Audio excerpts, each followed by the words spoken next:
माँ जी, आप अपनी काली बहू का और मेरा सामान अलग अलग लेकर आई हो ना? हाँ बहू, मैं बहुत अच्छे से जानती हूँ कि तुझे अपनी काली जेठानी से कितनी चिढ़ है, इसीलिए मैं तुम दोनों का सामान अलग अलग लेकर आई हूँ। और बबीता बहू, बड़ी बहू ने तो कलश की स्थापना भी कर ली, अब जल्दी से तू भी कलश की स्थापना कर ले। और ये ले खाद, मिट्टी में खाद डालकर जौ डाल देना, ताकि 9 दिन के अंदर अंदर तेरी जौ बड़ी हो सके। माँ जी, ये आप कैसी काली खाद उठाकर ले आई हैं? गोरी खाद लेकर आती ना। आपको मालूम है ना कि मुझे काले रंग से कितनी नफरत है। अब मैं अपने मंदिर की मिट्टी में क्या काली खाद डालूंगी? बहू, भगवान ही बचाए तेरे इस काले गोरे के फर्क से। और हाँ, सारी खाद काली ही होती है। जब तुझे गोरी खाद मिल जाए तो तू अपनी जौ उगाने के लिए गोरी खाद डाल लेना। सुमित्रा बबीता को सुनाकर अपनी बड़ी बहू के पास जाती है, जो पूरी विधि विधान के साथ कलश की स्थापना करके पूजा कर रही होती है। तो वहीं बबीता जौ उगाने के लिए मिट्टी में खाद न डालकर उसमें सफेद चूना डाल देती है। मेरे मंदिर कितना अच्छा लग रहा है, खासतौर पर मेरा ये गमला। अब एक बार मैं अपनी काली जेठानी का मंदिर देखकर आती हूँ। उसके मंदिर में तो सब कुछ उसी की तरह काला काला होगा। बबीता अपनी जेठानी के हिस्से में आती है और उसका सजा मंदिर देख मुंह बनाती है। इसी तरह से नवरात्रि का एक दिन निकल जाता है और अगले दिन जब सुमित्रा बबीता के खाने के लिए सिंघाड़े का आटा लेकर आती है, तब बबीता आटे को देख अपनी सास से कहती है, माँ जी, पिछले 2 घंटे से मैं भूखी हूँ और मैंने आपको मार्केट अपना सामान लाने के लिए भेजा था। फिर क्या जरूरत थी आपको उस काली कलौटी का सामान लाने की? बहू, तुम दोनों ही मेरी बहू हो। और बबीता बहू, तू काले गोरे में फर्क करती है, पर मैं अपनी किसी भी बहू में फर्क नहीं करती। इसीलिए उसके कहने पर मैं उसके लिए भी व्रत का सामान लेकर आई हूँ। माँ जी, बबीता को मुझसे बहुत परेशानी है।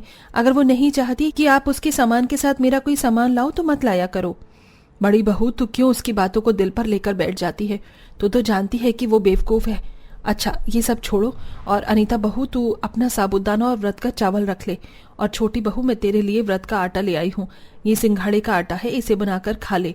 वैसे भी तेरा व्रत रखना ना रखना तो एक बराबर है। जब से तूने उपवास रखे हैं तब से तो मानो जैसे तू पार्टी ही कर रही है। व्रत का आटा काला? माँ जी, अगर मुझे पता होता कि व्रत का आटा काला होता है तो मैं कभी आपसे व्रत का आटा नहीं मंगवाती। माँ जी, अभी काम करो, अभी सिंघाड़े का आटा दुकान वाले को वापस कर दो और बदले में चावल और साबूदाना ही लेकर आ जाओ। मैं वही खाकर 9 दिन उपवास कर लूंगी। बबीता, माँ जी को कहीं भेजने की जरूरत नहीं है। तुम एक काम करो, मेरा साबूदाना और व्रत वाले चावल तुम रख लो और मुझे अपना सिंघाड़े का आटा दे दो। बिल्कुल नहीं, तुमने अपने काले हाथों से उन गोरे चावल को छुआ है, मैं उसे बनाकर नहीं खा सकती। अगर मैं भी काली हो गई तो? इस तरह बबीता जबरदस्ती अपनी सास को दोबारा दुकान भेज देती है और व्रत के नाम पर पूरे दिन चिप्स, फल, चाय, दूध, साबूदाने की खिचड़ी आदि खाती रहती है और साथ ही साथ अपनी जेठानी के काले रंग का भी मजाक बनाती है।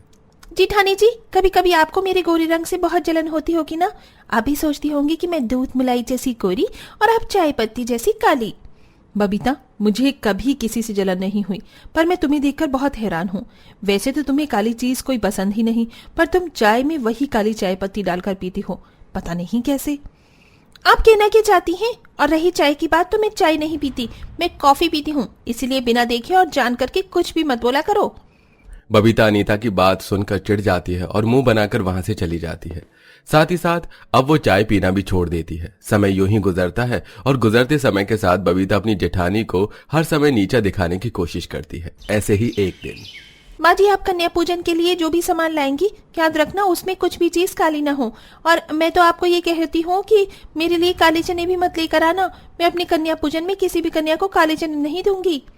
पर क्यों बहू, कन्या पूजन में चना होता ही जरूरी है, और तुझे काले चने से क्या दिक्कत है?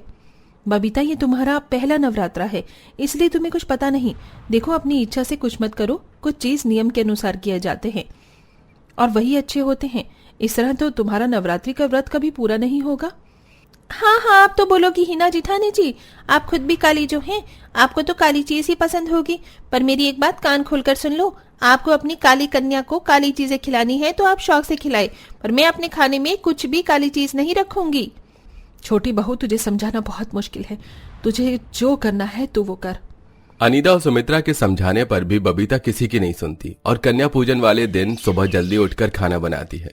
और खाना बनाते हुए वो इस बात का खास तौर पर ध्यान रखती है कि कुछ भी चीज काली ना हो।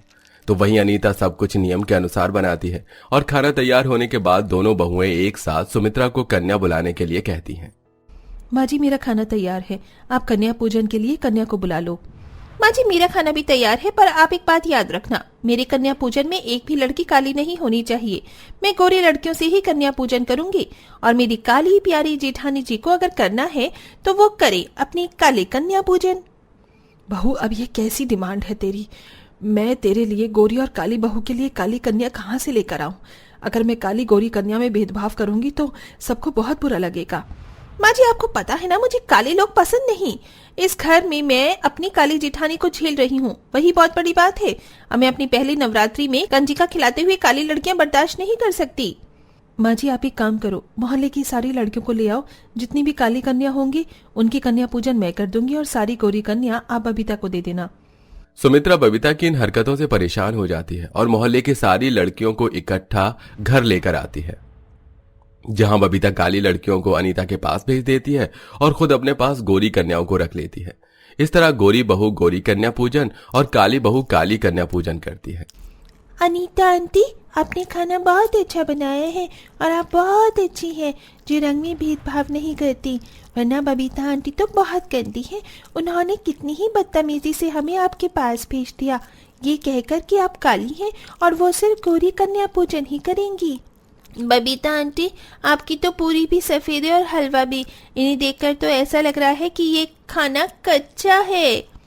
बच्चों को खाना कच्चा नहीं है, अच्छा है। देखो सब कुछ कितना गोरा है, अगर काला खाना खाओगे तो उन काले बच्चों की तरह काले हो जाओगे। बबीता कन्या पूजन के समय भी रंग में भेदभाव करती है। तभी वहां एक औरत कन्या को बुलाने के लिए उसके घर आती है, जहां वो काली बहू की काली कंजक और गोरी बहू की गोरी कंजक देखकर बड़ी हैरान होती है और बबीता का मजाक बनाती है। सुमित्रा बहन, मैं तो यहाँ कन्या पूजन के लिए कन्या बुलाने आई थी, पर यहाँ तो मुझे कुछ और ही नजर आ गया। आज से पहले मैंने कभी ऐसा नहीं देखा। आपकी दोनों बहू तो बड़ी अजीब है। काली बहू काली कन्या पूजन कर रही है और गोरी बहू ने गोरी। और ये क्या, आपकी गोरी बहू का खाना भी गोरा है? बहू खाने को पाउडर लगाया था क्या? आंटी जी खाना बहुत ही बेकार और कच्चा है, पर बबीता आंटी मान ही नहीं रही और हमें जबरदस्ती बेकार खाना खिला रही है। बेटा ये कभी मानती ही कहाँ है। अच्छा तुम सब मेरे साथ चलो, मैं तुम्हें अच्छा अच्छा खाना खिलाऊंगी।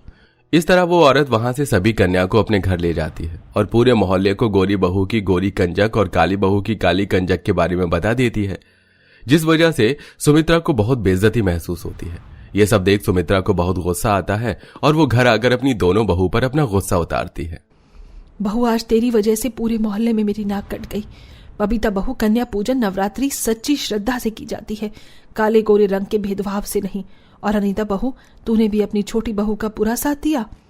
तुझे इसका विरोध करना चाहिए था, पर तुम दोनों ने तो नवरात्र के इस पावन त्योहार को खेल समझ लिया है, इसलिए अब से तुम दोनों कोई भी नवरात्रि नहीं करोगी। माँ जी मैं मानती हूँ कि मैं कुछ नहीं बोल पाई, पर आप तो जानती हैं बबीता के सामने बोलने का भी कोई फायदा नहीं। अगर बबीता चाहती थी कि मैं काली कन्या पूजन करूं और वो गोरी, तो इसमें मेरी क्या गलती है? माँ जी मुझे माफ कर दो, मेरी वजह से आपको सभी के सामने शर्मिंदा होना पड़ा, पर आगे से मैं ऐसा नहीं करूंगी। मैं बिल्कुल वैसे ही नवरात्रि के व्रत करूंगी और कन्या पूजन जैसा आप कहोगी। बस इस बार मुझे माफ कर दो। दीदी आप भी मुझे माफ कर दो, मैं हमेशा आपके काले रंग का मजाक उड़ाती रही और आज कंचिका के समय भी मैंने बच्चों में भेदभाव किया। शायद इसलिए मेरी कंचक को मेरा खाना पसंद नहीं आया और वो सब खाली पेट यहाँ से चली गई।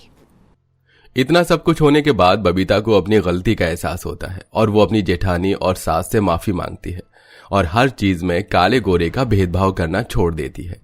आशा है कि कहानी आपको पसंद आई होगी। वैसे आपके हिसाब से काली माँ और दुर्गा माँ कौन सी देवी सबसे ज्यादा शक्तिशाली हैं? कमेंट में बताना मत भूलिए।